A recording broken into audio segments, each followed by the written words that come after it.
ایک بہت ہی افسوسناک خبر، ایک اور ٹک ٹاکر اپنے گھر میں حالت میں پائی گئیں۔ یہ خاتون کون ہیں، ان کا تعلق کہاں سے ہے،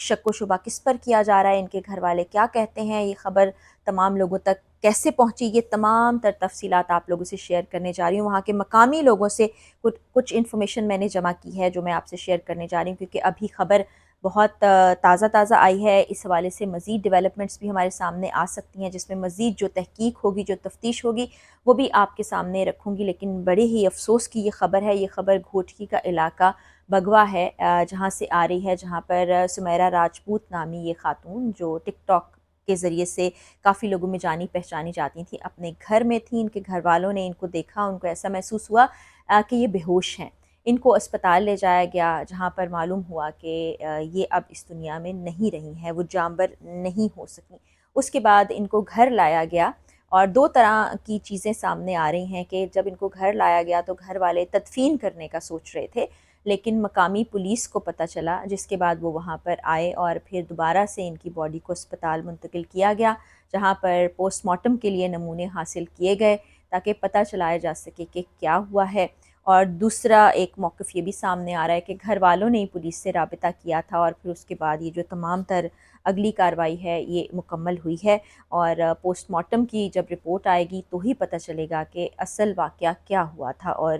گھر والے جو ہیں کیا واقعی وہ تدفین کرنے جا رہے تھے، اور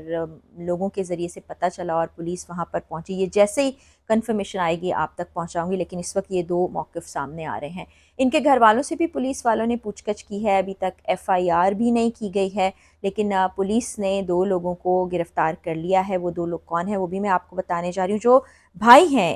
ان خاتون کے، صدام، انہوں نے کہا ہے کہ ان خاتون کے سابقہ شوہر جو ہیں وہ اس میں ملوث ہے، ان کو زہر دیا گیا ہے، اور اسی طرح کا الزام ان کی بیٹی نے بھی عائد کیا ہے۔ ان کا کہنا ہے کہ علی رضا جو کہ سابقہ شوہر ہیں ان خاتون کے، اور ایک اور عمران نامی صاحب جو ہیں، وہ دونوں ان سے شادی کرنا چاہتے تھے، اور اسی باعث ان کو ان دونوں میں سے کسی ایک نے زہر دے دیا ہے۔ لیکن ظاہری بات ہے جب تک پوسٹ مارٹم رپورٹ سامنے نہیں آئے گی،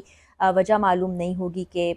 کیا ہوا تھا، کیمیکل نمونے جو دیے گئے ہیں ان کا رزلٹ سامنے نہیں آئے گا، کچھ بھی کہنا اس وقت قبل اس وقت ہوگا۔ تو اس وقت صورتحال یہ ہے کہ تمام لوگ پریشان ہیں جو ان کو ٹک ٹاک پر فالو کرتے تھے، ان کے لیے بھی یہ بڑی ہی حیران کن سی بات ہے۔ بلکہ کچھ جگہ پر یہ بھی بتایا گیا ہے کہ انہوں نے کچھ روز پہلے اپنے ٹک ٹاک کے ذریعے سے ایک پیغام اپنے دیکھنے والوں سے شیئر کیا تھا، اور کہا تھا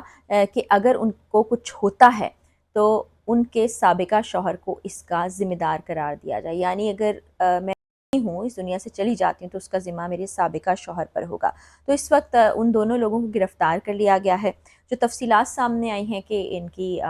کئی سال پہلے شادی ہوئی تھی علی رضا سومرو نام کے شخص کے ساتھ، اور 3 سال قبل انہوں نے ان سے علیحدگی اختیار کر لی، طلاق لے لی، اور یہ اپنے بھائی صدام اور اپنی بیٹی کے ساتھ گھر میں رہا کرتی تھیں، جس گھر سے ان کی باڈی برآمد ہوئی ہے وہیں پر رہا کرتی تھیں۔ اور یہ جو علی رضا ہے اکثر ان سے رابطہ کرنے کی کوشش کرتے تھے، وہ چاہتے تھے کہ دوبارہ سے ان کی شادی ہو جائے اور یہ ساتھ رہنے لگیں۔ اسی طرح سے کچھ اور لوگ بھی تھے جن کو اپروچ کرتے تھے اور چاہتے تھے کہ ان سے شادی ہو جائے۔ ایک عدنان نام کے شخص کا بھی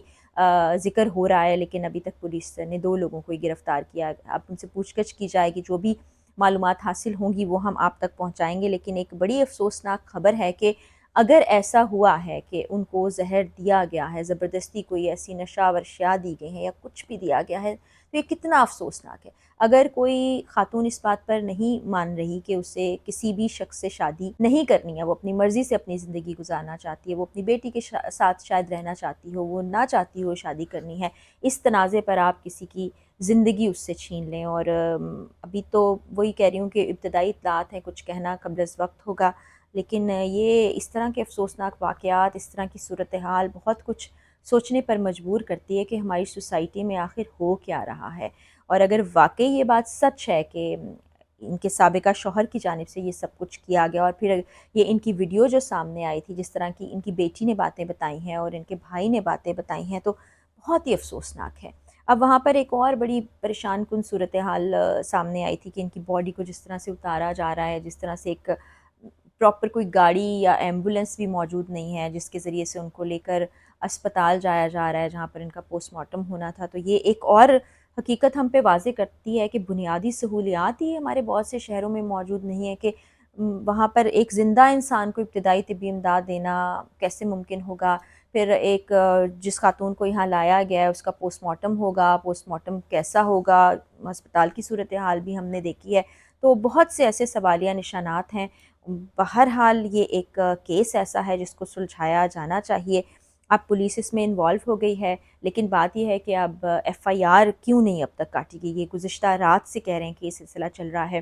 اور اگر گھر والے یہ چاہتے تھے کہ ان کی تدفین کر دی جائے اور وہ پولیس کو نہیں بتا رہے تھے، اور پھر جب پولیس آئی تو انہوں نے بیانات ریکارڈ کرائے، اگر ان کو شک تھا کہ ان کی بہن کو، بیٹی کو قتل کیا گیا تو پہلے انہوں نے کیوں رابطہ نہیں کیا؟ پولیس خود آئی، پولیس نے خود یہ تمام معاملہ دیکھا، اور اس کے بعد وہ لوگوں کو حراست میں بھی لے رہے ہیں اور آگے تفتیش کو بھی بڑھا رہے ہیں۔ تو یہ دو موقف جو ہیں ان میں سے کون سا موقف درست ہے؟ ابھی وہاں کے رپورٹرز بھی بڑے کنفیوز ہیں اس وقت، مقامی رپورٹرز کے پاس بھی کوئی واضح انفارمیشن نہیں ہے، کیونکہ ظاہر ہے گھر والے اس صورتحال میں ہیں، بہت دکھ تکلیف میں ہیں۔ بلکہ ایک جگہ میں دیکھ رہی تھی کہ انٹرویو ان کی کزن ہے، بہن ہے، ان کا بھی آ رہا تھا، بچی کا بھی سامنے آ رہا تھا۔ لیکن ظاہری بات ہے کہ اس وقت ایک دکھ کا پہاڑ ان کے گھر والوں پر ٹوٹا ہے، نہ ہی وہ اس پوزیشن میں ہے کہ بات کر سکیں، نہ ہی وہ ٹھیک طرح سے کوئی انفارمیشن دے پا رہے ہیں۔ یہ بھی طے نہیں ہو پا رہا کہ ایف آئی آر کس کی مدیت میں درج کی جائے گی، اس میں نامزد کس کو کیا جائے۔ پھر دو لوگ جو اس وقت پولیس نے ان کو گرفتار کیا ہے، پوچھ گچھ کر رہے ہیں، وہ بھی پھر زیادہ دیر پولیس کی حراست میں نہیں رہ سکتے، کیونکہ جب تک ایف آئی آر درج نہیں ہوتی تو پھر آپ لوگوں کو کسٹڈی میں نہیں لے سکتے، نہ معاملہ عدالت میں پہنچتا ہے، نہ وہ کیس آگے بڑھ پاتا ہے۔ تو یہ ایک اس وقت جیسے نا جنگل کا قانون والا معاملہ لگ رہا ہے کہ یہ جو بھی اس وقت ہمارے سامنے چیز آئی ہے اس میں حتمی چیزیں سامنے آنی چاہیے، ایف آئی آر ہونی چاہیے، اس کیس کو آگے لے کر چلنا چاہیے، اور خاص طور پہ گھر والوں کو اس سلسلے میں آگے آنا چاہیے اور بات کرنی چاہیے۔ اور یہ جو معاملہ ہے کہ اگر اس کو دبانے کی کوشش کی جا رہی تھی تو کیوں کی جا رہی تھی، اور اگر شک تھا تو اس کو پہلے ظاہر کیوں نہیں کیا گیا، اور اگر یہ صرف ایک گھڑی گھڑائی کہانی یا جو لوگ بتا رہے ہیں، دو پہلو بتا رہے ہیں، وہ خود سے اخذ کر لیے ہیں، تو اس پر بھی انویسٹیگیشن ہونی چاہیے۔ لیکن اتنے گھنٹے گزر جانے کے بعد اب تک ایف آئی آر تو درج ہونی چاہیے۔ تو یہ واقعات ہماری سوسائٹی میں اتنے زیادہ بڑھ گئے ہیں، خواتین کے خلاف جو اس طرح کی کاروائیاں ہوتی ہیں وہ بہت ہی افسوسناک ہیں۔ اس پر مزید کوشش کریں کہ ہم ایک واضح صورتحال سامنے آئے، پتہ چل سکے کہ آخر ہوا کیا تھا، اور